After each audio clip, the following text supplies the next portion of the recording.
News 21 நேயர்கள் அனைவருக்கும் வணக்கம். இந்தியாவிலே தமிழகம் மருத்துவத்துறையில முதலிடமா இருக்கு. தமிழக முதல்வர் மருத்துவத்துறைக்குன்னு சிறப்பு ஒரு கவனம் செலுத்தி செயல்பட்டு வருகிறார். இது போன்ற சூழல்ல தர்மபுரி மருத்துவக் கல்லூரி மருத்துவமனையில மகப்பேறு வளாகத்துல ஒரு குற்றச்சாட்டு எழுந்திருக்கு. என்ன அப்படின்னு நம்ம பார்க்க போனோம்னா, கர்ப்பிணி பெண்களுக்கு ஒரு அடிப்படை வசதி இல்ல. அதாவது பாத்ரூம் ஒரு சரியான முறையில் பராமரிப்பு இல்ல. அங்கங்கே பூட்டப்பட்டு இருக்கு. கர்ப்பிணி பெண்கள் மகப்பேறு வளாகத்தில் இருக்கும் அந்த மின் விசிறி அங்கங்கே சரியா சுத்துறதில்ல. அது ரொம்ப ஸ்லோவா சுத்துது. இது மகப்பேறுல இருக்கிற கர்ப்பிணி பெண்கள் சரிவர காத்து வர்றதில்ல அப்படின்னு ஒரு புகாரு.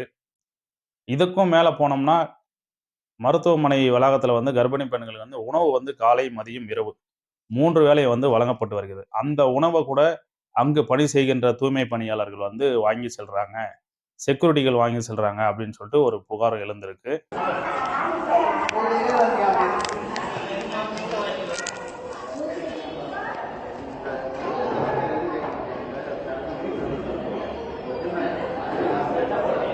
இதையும் கர்ப்பிணி பெண்கள் பொருட்படுத்தாமல், சரி காலி ஆயிடுச்சுன்னா நம்ம வெளியே வாங்கிக்கலாம் அப்படின்னு சொல்லிட்டு அந்த வளாகத்திலேயே உணவு பொட்டலங்கள் விற்கிறாங்க.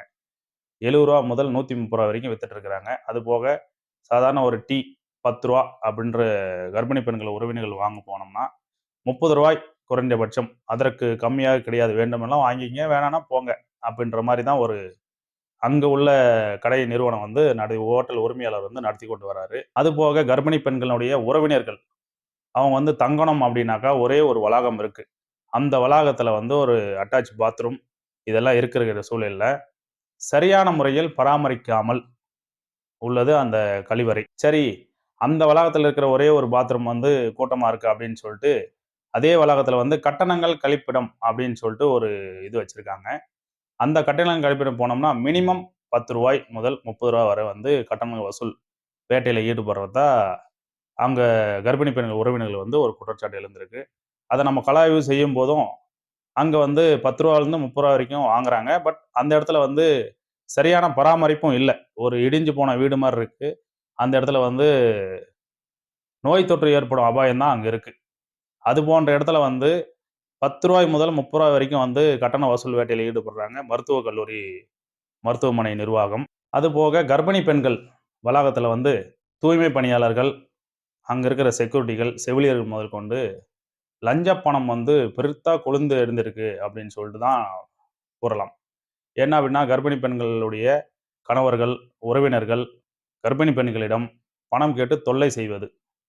டீ செலவுக்கு ரூ. 100 கொடுங்க, ரூ. 200 கொடுங்க, ரூ. 500 கொடுங்க, ரூ. 1000 கொடுங்க அப்படின்னு கேட்டு இந்த அட்டை பூச்சி எப்படி ரத்தத்தை உறிஞ்சுதோ அது போல அங்கு பணி செய்கின்ற தூய்மை பணியாளர்கள், செக்யூரிட்டிகள், செவிலியர்கள் முதல் கொண்டு அந்த கர்ப்பிணி பெண்களுடைய வளாகத்துல கர்ப்பிணி பெண்களை அட்டை பூச்சி போல் ரத்தம் உறிஞ்சது அது போல எங்களுக்கு பணம் கொடுங்க அப்படின்னு சொல்லிட்டு உறிஞ்சுவதா ஒரு புகார், பல்வேறு புகார்கள் எழுந்திருக்கிற நிலையில இதன் அடிப்படையில் நம்ம ஆய்வு செய்யும் போது அங்கு பணி செய்கின்ற செக்யூரிட்டிகள் கையில காசு இருந்தா கொடுங்க, கையில காசு இல்லைன்னா போன்பே, கூகுள் பே மூலியமும் லஞ்ச பணம் கொளுத்து எழுகிறது. அங்க லஞ்ச பணம் போன்பே, கூகுள் பே மூலியமா கூட எங்களுக்கு அனுப்புங்க அப்படின்னு சொல்லி வாங்கிட்டு அந்த கர்ப்பிணி பெண்கள் வளாகத்துல தொடர்ந்து இந்த குற்றச்சம்பவம் நடந்திருக்குது அப்படின்னு சொல்லி தான் நம்ம சொல்லலாம்.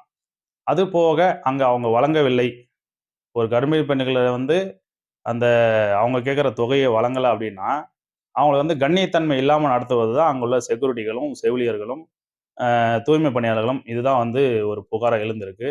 இதுக்கு மருத்துவமனை நிர்வாகம் கண்டும் காணாம இருக்கா, இல்ல அவங்க இதுக்கு உடந்தையா இருக்கிறாங்களா அப்படின்னு தான் ஒரு சந்தேகம் எழுப்படுது. இப்போ துறை சார்ந்த அதிகாரிகள், மருத்துவமனை டீன், மருத்துவமனையுடைய முதல்வர், மருத்துவமனையை ஆர்எம்ஓ, துறை சார்ந்த அதிகாரிகள் அந்த கர்ப்பிணி பெண்கள் வளாகத்துல அவ்வப்போது ஆய்வு மேற்கொண்டு கர்ப்பிணி பெண்களிடம் நலம் விசாரித்து இது போன்ற பல்வேறு குற்றச்சாட்டுகள் ஏதாவது எழுந்திருக்கான்னு சொல்லி கர்ப்பிணி பெண்களை கேட்டறிந்தாக்கா இதுக்கு ஒரு முற்றுப்புள்ளி வைக்கலாம் அப்படின்னு சொல்லி அந்த கர்ப்பிணி பெண்களுடைய உறவினர்களும் கர்ப்பிணி பெண்களும் மனக்குமுறலுடன் கூறுகின்றனர். தொடர்ந்து இதனை சரி செய்வதற்கு மருத்துவமனை நிர்வாகம் முன்வருமா, இல்லை துறை சார்ந்த அதிகாரிகள் ஆய்வு மேற்கொள்வார்களா? பொறுத்திருந்து பார்ப்போம். மீண்டும் அடுத்த நிகழ்ச்சியில் சந்திப்போம். நன்றி, வணக்கம்.